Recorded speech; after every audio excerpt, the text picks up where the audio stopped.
Salut, bienvenue sur ma chaîne YouTube. Aujourd'hui, je vous propose une vidéo sur les erreurs à éviter sur nos cheveux crépus. Ce sont des erreurs qui font que on dépense beaucoup d'argent, beaucoup d'énergie, beaucoup de temps. On fonde beaucoup d'espoir en fait sur certaines méthodes et sur nos cheveux pour un résultat médiocre, insatisfaisant et décourageant. Je trouve ça tellement dommage parce que ce sont juste des petites erreurs, des petits ajustements à réaliser pour se sentir bien. Et du coup, je tenais vraiment à vous partager ça. Donc j'espère que ça vous sera utile. Si c'est le cas, mettez un petit pouce vers le haut. Ça m'encourage, c'est très important pour moi, pour me donner déjà la motivation de faire des vidéos. Savoir quelles vidéos vous plaisent le plus. Et pour faire savoir à YouTube que ma chaîne vous plaît. Et ça va permettre à YouTube de la faire grandir, de la suggérer, etc. Donc tous vos pouces sont les bienvenus. Je vous remercie d'ailleurs de toujours me soutenir à votre manière. Ça va être un top 5, donc de l'erreur la plus débutante à l'erreur la plus pointue. Ne pas faire le deuil des cheveux lisses. Vous avez fait le choix de revenir au naturel. Mais une fois que vous avez les cheveux crépus, en fait, vous les cachez à la moindre occasion. Vous allez chercher à les lisser dès que vous allez à un entretien d'embauche, dès que vous allez à un rendez-vous amoureux, dès que vous allez à un événement prestigieux, à un mariage, à un endroit où vous voulez être belle. Partout où vous voulez être présentable, jolie, vous allez attraper un fer à lisser, vous allez attraper une perruque et vous allez les rendre lisses. En fait, vous n'avez pas fait le deuil de la beauté avec des cheveux lisses et vous n'avez pas accueilli l'idée que vous pouvez être belle avec vos cheveux naturels. Sachez que c'est tout à fait normal. Plein de personnes sont passées par là. En tout cas, moi, je suis passée par là pendant des années. Et en fait, en faisant ça, déjà, vous tuez votre estime de vous-même, en fait. Vous abîmez vos cheveux parce que quand vous utilisez le fer à lisser, vous créez des fourches qui font que vos cheveux sont moins beaux que si vous les aviez laissés au naturel. Donc à force, sur le long terme, vos cheveux ne risquent pas de bien pousser et d'être beaux juste parce que vous avez cherché à les rendre plus beaux en les lissant. Alors qu'en accueillant, en acceptant vos cheveux crépus, vous allez voir que vous allez beaucoup moins les agresser et qu'ils vont être beaucoup plus beaux. Donc c'est quelque chose de très important. Autre chose, c'est de faire le deuil dans les méthodes que vous allez utiliser. C'est-à-dire que par exemple, avant, quand vous aviez les cheveux défrisés, vous alliez prendre un peigne, vous allez le glisser comme ça va glisser tout seul. Quand vous avez les cheveux crépus, c'est pas comme ça que ça va se passer en fait. Pourquoi ? Parce que le cheveu est tout bouclé. Si vous essayez de passer un peigne, évidemment que ça va bloquer. Et en fait, il y a énormément de personnes qui m'écrivent et qui me disent « Mais moi, en fait, j'arrive pas à les démêler, j'en peux plus, j'en ai marre, matin et soir, ils se réemmêlent. » C'est pas qu'ils sont emmêlés en fait, c'est qu'ils sont bouclés et qu'ils sont pas adaptés pour passer entre les dents du peigne. Donc, il va falloir les démêler sur cheveux humides avec un démêlant en partant de la pointe vers la racine. Il va falloir adapter toutes vos méthodes de soins à votre nouvelle nature de cheveux, ou peut-être si ça fait 10 ans, à votre nature de cheveux. Ce sont les méthodes, les outils qui vont s'adapter à votre nature de cheveux et pas l'inverse. Classifier et de catégoriser ses cheveux. Ça veut dire que tout de suite, pour pouvoir prendre soin de vos cheveux, vous pensez que vous avez besoin de déterminer s'ils sont 4A, 4C, 4B, 3C, poreux, pas poreux, etc. Vous pensez que sans ça, vous serez incapable de prendre soin de vos cheveux. Donc sachez que moi, je ne me pose même pas la question de savoir si je suis 4C, si je suis poreuse, si je suis pas poreuse. C'est pas quelque chose qui m'intéresse. Et en plus, il faut s'intéresser aux origines de cette classification. Donc en fait, c'est un certain André Walker, qui a créé cette classification. C'est un coiffeur. Il a placé le cheveu 1A au sommet, donc c'est le cheveu le plus lisse, le cheveu qui n'a aucune ondulation. Et le 4C, tout en bas de l'échelle, c'est le cheveu le plus africain, le plus crépus, avec des boucles les plus resserrées. Donc déjà, vous voyez que le 1A, il est au-dessus de son échelle et il est placé en référence. Et le 4C, c'est un dérivé le plus lointain de cette référence. Et il est en bas de l'échelle. Donc en fait, il a hiérarchisé le cheveu en plaçant le 1A au sommet et le 4C tout en bas. Et en plus, il n'a proposé aucun type de soin pour le 4C. Ce qu'il a proposé pour le 4C, c'est de se défriser les cheveux pour pouvoir en faire quelque chose. Et nous, les Noirs, qu'est-ce qu'on fait ? Quand on retrouve nos cheveux naturels, on est là à utiliser cette classification raciste et à se demander, est-ce que je suis 4B ? Donc, en gros, est-ce que je me rapproche un peu plus du type européen ? Est-ce que je suis 4B ou 4A ? Ou est-ce que je suis bien 4C ? Donc est-ce que je suis la plus en bas ? Est-ce que j'ai les cheveux que africains ? Est-ce que j'ai des mélanges ? Donc là, on joue à ce jeu raciste qui en plus est complètement inutile parce que de savoir que vous êtes 4B ou 4C ne va pas vous aider à connaître les produits qui sont adaptés à vos cheveux. Et en plus, le côté poreux, non poreux, c'est vrai que je l'entends aussi partout. Après, pour mon cas personnel, je trouve pas non plus que ce soit utile. J'ai rencontré un coiffeur excellent qui m'a expliqué que les cheveux crépus sont de nature très poreux. Ce qui les rend moins poreux, c'est tous les silicones, tous les produits issus de la pétrochimie qu'on va mettre dessus. En fait, souvent, les personnes qui ont les cheveux crépus sont un peu perdues et cherchent une personne qui va les guider et qui va leur dire quoi mettre. Donc en fait, ces personnes-là vont utiliser cette classification pour dire vu que t'es 4C, que t'es peu poreux et que t'es ceci, voici le produit que je te mets dans les mains et voici ce que tu vas devoir acheter.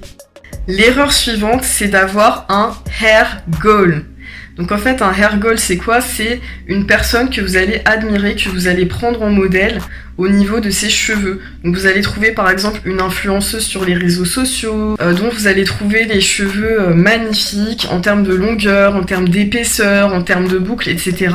Et vous allez vouloir lui ressembler. Et vous allez intégrer l'idée que quand vous aurez trouvé les bons soins qui vous conviennent, vous allez atteindre sa longueur. Ou quand vous aurez trouvé les bons gestes, vous allez avoir des boucles comme elle, etc. Et en fait, vous allez vous rendre compte très rapidement, au bout de peut-être 1 an, parce que vous pouvez courir après cet idéal pendant longtemps, que vous n'atteindrez jamais ça. Et vous allez culpabiliser, vous allez vous dire, c'est peut-être parce que j'ai pas bien pris les bons produits, j'ai pas les bons gestes, je les casse, etc. Vous allez trouver 1000 excuses, mais en fait, il y a une seule raison à ça. C'est que elle, c'est elle, et vous, c'est vous. Elle, ses cheveux, ils sont déterminés par sa génétique, et vos cheveux sont déterminés par la vôtre. Chacun est unique, même entre frères et sœurs, on n'a pas les mêmes cheveux, en tout cas pas tous et pas à l'identique. Donc pourquoi vouloir ressembler à une personne que vous avez trouvée belle sur les réseaux sociaux? C'est bien d'admirer les gens sur les réseaux sociaux, mais après faut pas s'identifier à eux. Eux, ils sont différents de nous, vous voyez? Donc c'est une grosse erreur de se dire une telle, elle a les cheveux qui lui arrivent juste en dessous de ceci, juste au dos, au milieu du dos, elle l'a eu en tant de mois, de demander à quelqu'un en combien de temps t'as eu cette longueur et avec quel produit je vais faire pareil. Tout ça, c'est à bannir, parce que cette personne, vous ne serez jamais cette personne en fait, tout simplement. Il faut savoir qu'en fait, nos cheveux ont une longueur maximum qui est déjà écrite. Peu importe ce que vous faites, ça ne dépassera jamais la longueur qui est inscrite en fait.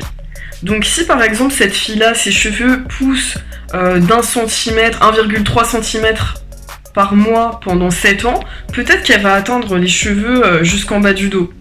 Mais vous, si vos cheveux poussent d'1 centimètre pendant 5 ans, et ensuite ils meurent, vous n'allez jamais dépasser peut-être cette longueur-là, vous voyez. Et en fait, vous allez regarder cette fille qui va vous expliquer ce qu'elle utilise, vous allez utiliser la même chose et vous allez dire mais pourquoi moi ça marche pas?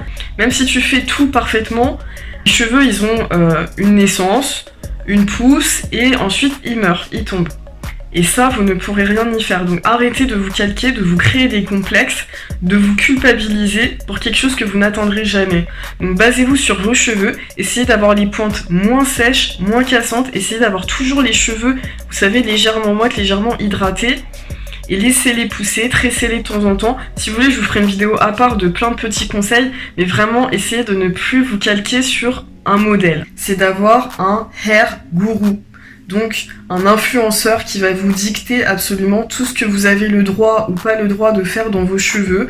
Vous allez suivre ses conseils, vous allez suivre tout ce qu'elle vous dit d'acheter, tout ce qu'elle vous dit de ne pas acheter. Donc ça peut être une influenceuse, mais ça peut aussi être dans une boutique où vous allez acheter vos produits capillaires. Ça peut aussi être votre coiffeuse au salon de coiffure. Et en fait, il faut savoir que ces hair gurus, elles vont profiter de votre ignorance, si je peux m'exprimer ainsi, pour vous suggérer des choses qui sont dans leur intérêt. D'accord? Parce qu'il y a toujours un intérêt commercial derrière, à savoir vous vendre un produit, vous vendre un service, vous vendre un conseil. La coiffeuse par exemple, son objectif c'est que vous reveniez chez elle et bien sûr que vous achetiez les produits qu'elle propose. L'influenceuse, son objectif ça va peut-être être de vous vendre le produit avec lequel elle a un partenariat, etc. etc. Et en fait, mais ces gens-là sont ravis que vous ne vous informiez pas vous-même, parce qu'en fait, vous êtes là, vous ne demandez que ça, d'avoir une personne qui vous mâche le travail, qui vous dit « vas-y, mets ça et t'auras des beaux cheveux ». Et en fait, c'est tellement dommage parce que vous avez aussi accès à l'information, vous pouvez lire un livre, Vous pouvez vous informer sur Google. Avoir le réflexe Google, c'est tellement important. Après, si vraiment, en ayant cherché les informations, en faisant vos propres expériences, vous ressentez un besoin supplémentaire, consultez, ok? Et la dernière erreur, mais qui découle de toutes les autres erreurs, de tous les complexes qui sont nourris par le hair guru, par le hair goal, par le fait d'avoir catégorisé vos cheveux, c'est de croire aux produits miracles ou à la méthode miracle. Donc, il y a des milliers de vidéos qui vont vous dire « Mettez ça, vos cheveux vont pousser de 3 cm cette nuit, mettez ci, achetez telle routine, etc. » Ça ne va que vous faire nourrir des espoirs que vous n'atteindrez jamais. Il faut savoir que les cheveux poussent d'1 centimètre par mois. C'est tout, ok? Donc 1, 1,1, 1,2, 1,3, mais avec la case, voilà, vous aurez 1 cm de plus chaque mois, pas plus, peut-être même moins. Donc arrêtez de croire à des méthodes miracles qui ont pour seul objectif de faire des vues ou de vous faire acheter des choses. Après, moi j'en ai déjà fait sur ma chaîne, d'ailleurs c'est ce qui a fait le succès de ma chaîne la première année, mais il faut savoir que c'était des choses qui coûtaient rien, qui n'étaient pas dangereuses.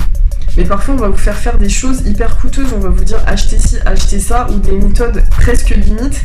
Et en plus, c'est un peu abusé de vos espoirs, d'accord? Donc sachez en fait que vos cheveux pousseront d'1 centimètre par mois maximum, et ne croyez en rien d'autre, et surtout s'il vous plaît, ne dépensez pas votre argent pour quelque chose en pensant que c'est ça qui va faire que vous aurez des beaux cheveux. Jamais, jamais, jamais, ok? Ouais, j'ai presque plus de batterie. Donc j'espère que ma vidéo vous a plu. Encore une fois, si c'est le cas, likez-la, partagez-la. Et dites-moi en commentaire ce que vous pensez des erreurs que je viens de mentionner. Est-ce que vous êtes déjà passé par là? Est-ce que vous le faites actuellement? Est-ce que vous pensez que j'ai raison? Est-ce que vous n'êtes pas d'accord avec moi? Quelles sont, vous, les erreurs que vous conseilleriez d'éviter aux personnes qui ont les cheveux crépus? Dites-moi ça en commentaire, et puis moi aussi, hein, je fais des erreurs, j'en ai fait. Tout ce que je vous ai cité dans la vidéo, j'ai tout fait. Et j'en fais sûrement encore, et je m'améliore chaque jour, donc c'est pas du tout dans le jugement ou quoi que ce soit. Et puis moi-même, je suis pas une gourou, je suis pas une professionnelle, je suis juste une personne qui fait plein de recherches, qui fait plein d'expériences, et qui les partage avec vous. Donc je suis aussi demandeuse d'apprendre de vous. Donc j'espère que cette vidéo vous a plu, je vous fais un gros bisou et je reviens bientôt avec plein de vidéos capillaires si ce genre vous plaît. Bisous!